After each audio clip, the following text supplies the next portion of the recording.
Hey guys, it's story time with Miss Schumacher. So today I have for you The Leprechaun Who Lost His Rainbow. It's written by Sean Callahan. So The Leprechaun Who Lost His Rainbow. Let's see what happens. In the soft drizzle that was falling on St. Patrick's Day, Colleen wished her grandfather good luck.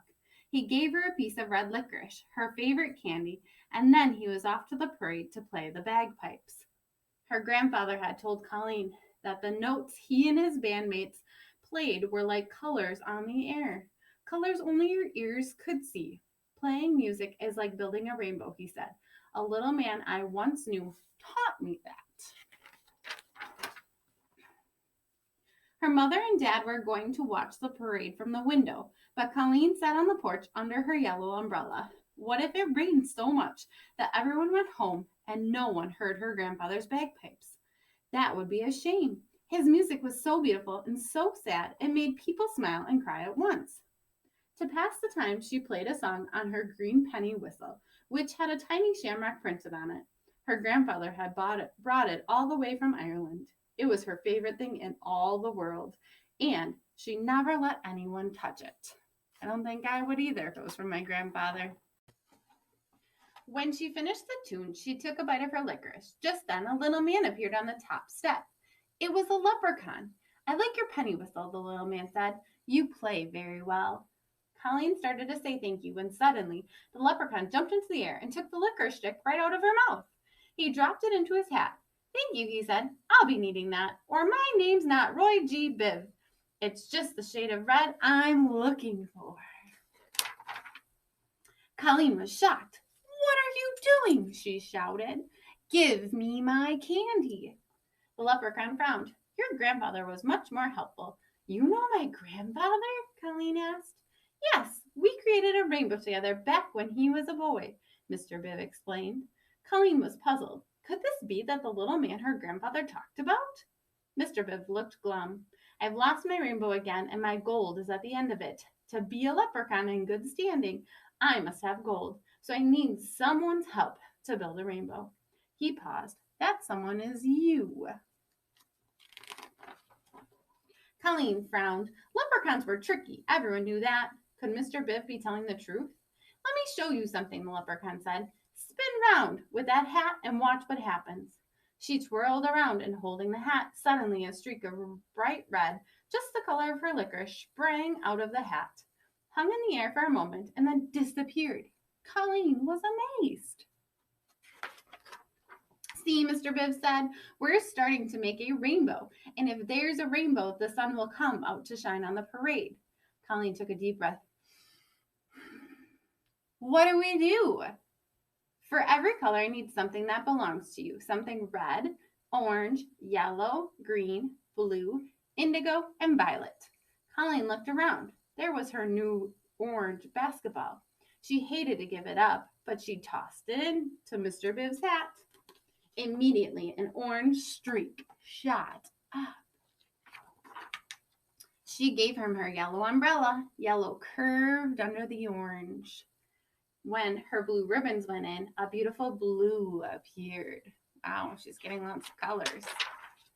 Next to go was her indigo headband. And finally, her favorite violet scarf. Well, she's being quite generous. Now there was a rainbow of colors coming out of the hat. But something was wrong. Right between the yellow and blue, there was empty space. Colleen knew which color was missing.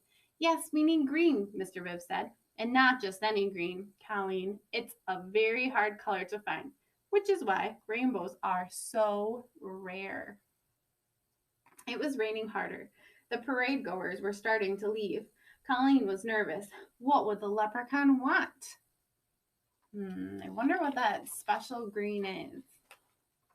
You're going to have to make one more sacrifice, lass, Mr. Bibb said. I'm going to need your penny whistle with a shamrock on it. That green is the last perfect color I need for my rainbow. Oh, she's not looking so happy about this. I don't think I would be either.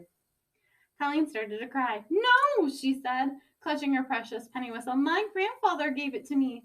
But Colleen, dear, if you give me the penny whistle, you and I can make the sun shine on this parade. And on your grandfather, said Mr. Bibb pleadingly. Colleen held the penny whistle to her lips and blew one last sad note. She paused and then dropped the penny whistle into the leprechaun's hat. Let's see what happens. In a flash, the rain stopped. The sun burst through the clouds, and a rainbow, complete with the most beautiful shade of green ever, spread across the sky. The parade goers gazed up in wonder, and Colleen's grandfather began to play the bagpipes. The music was so beautiful and sad that people smiled and cried at once. Nobody noticed that a pot of gold had appeared at the end of the rainbow, right on Colleen's front lawn. Roy G. Biv dug his hand into the pot of gold and pulled out a flute that looked just like Colleen's penny whistle. But this wasn't a toy flute. It was a real one, made of silver. And there was a shamrock on it that looked like Colleen's, only this one was made of emeralds. Ooh, that sounds pretty beautiful.